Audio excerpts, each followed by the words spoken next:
ایک بار کی بات ہے کہ ایک باغ میں 3 پھول پریاں رہتی تھی۔ پرپل پری بہت پرسکون طبیعت کی مالک تھی اور سفید اور لال پریاں دونوں شرارتی تھی۔ ایک دن سفید اور لال پریاں باغ میں انسانی روپ میں کھیل رہی تھی کہ باغ کی مالکن کی بیٹی نے دیکھ لیا، جس کا نام لارا تھا۔ اس نے چلانا شروع کر دیا کہ ماں، ہمارے باغ میں 2 لڑکیاں پھول توڑنے آئی ہیں، دیکھیں ذرا آ کر۔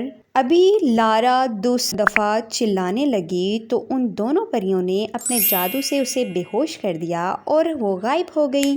باغ کی مالکن آئی تو بیٹی ہوش میں تو آ گئی تھی، لیکن اسے سب کچھ بھول چکا تھا۔ یہ دیکھ کر پرپل پری نے لال پری اور سفید پری کو ڈانٹا کہ اگر تم دونوں اسی طرح لاپرواہی کرتی رہو گی تو کالی جادوگرنی ہم تک پہنچنے کے لیے دیر نہیں کرے گی۔ سفید اور لال پری دونوں شرمندہ ہوئی اور آئندہ کہنا ماننے کا وعدہ کیا۔ ابھی وہ تینوں یہ باتیں کر ہی رہی تھی کہ ایک بوڑھی عورت باغ میں آئی اور پھول توڑنا شروع کر دیے۔ ادھر سے مالکن آ گئی اور اسے کہنے لگی کہ اتنی بوڑھی ہو کر چوری کرتی ہو، ابھی پولیس کو بلوا کر تمہیں پکڑواتی ہوں۔ بوڑھی عورت نے رونا شروع کر دیا اور بتایا کہ میرا بیٹا اور بہو اس دنیا میں نہیں ہیں، میرے 2 پوتے ہیں، ان کے کھانے کے لیے کچھ نہیں ہے، تو میں باغ سے پھول توڑ کر انہیں بیچ کر اپنے پوتوں کے لیے کچھ کھانے کے لیے لے جانا چاہتی ہوں۔ مالکن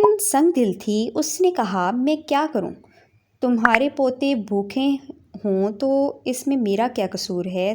تم یہاں سے چلی جاؤ اور کہیں اور جا کر مانگو، دوبارہ یہاں نظر نہ آنا۔ وہ روتی ہوئی چلی گئی۔ 3 پریاں یہ سن رہی تھی تو پرپل پری بہت مہربان دل تھی، وہ سب سن کر رونے لگی اور بوڑھی عورت کی مدد کرنے کا فیصلہ کیا۔ بوڑھی عورت گھر پہنچی تو اپنے گھر کے باہر بہت سارے پرپل پھول لگے دیکھ کر بہت خوش ہوئی۔ وہ پھولوں کو توڑ کر بیچ آئی اور اپنے پوتوں کے لیے کھانے کے لیے کچھ نہ کچھ لے آئی۔ اب پرپل پری روز ایسا ہی کرتی اور بوڑھی عورت ان پھولوں کو روز بیچ کر اپنے پوتوں کے لیے کچھ نہ کچھ کھانے کے لیے لے آتی۔ ایک دن بوڑھی عورت پھول بیچ رہی تھی کہ کالی جادوگرنی ان پھولوں کا رنگ دیکھ کر اس کے پاس آئی اور بوڑھی عورت سے کہا کہ تم یہ پھول کہاں سے لا کر بیچتی ہو؟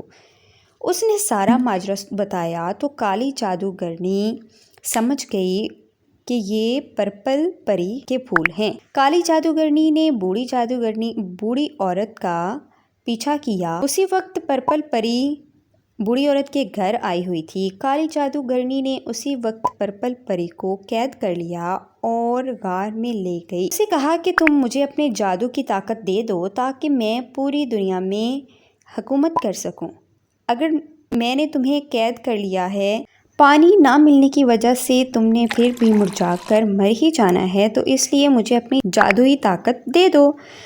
پرپل جادوگرنی نے کہا کہ میں مر تو جاؤں گی لیکن تمہیں اپنی جادوئی طاقت نہیں دوں گی۔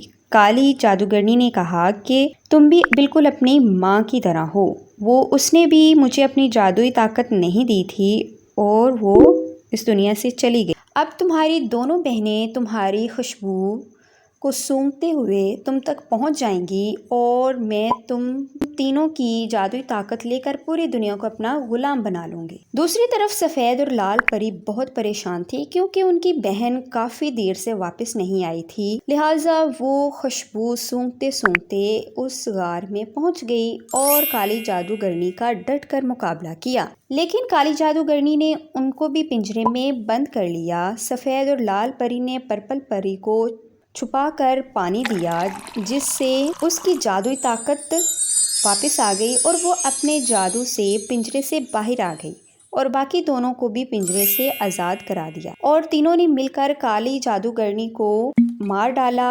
اور کیونکہ پرپل پری نے بوڑھی عورت کی مدد کی تھی اس لیے اس کی جادوئی طاقت بڑھ گئی تھی اور پانی سے اور زیادہ اس کی جادوئی طاقت بڑھ گئی۔ اس طرح کالی جادوگرنی کو مار کر وہ تینوں بہنیں آپس میں خوشی سے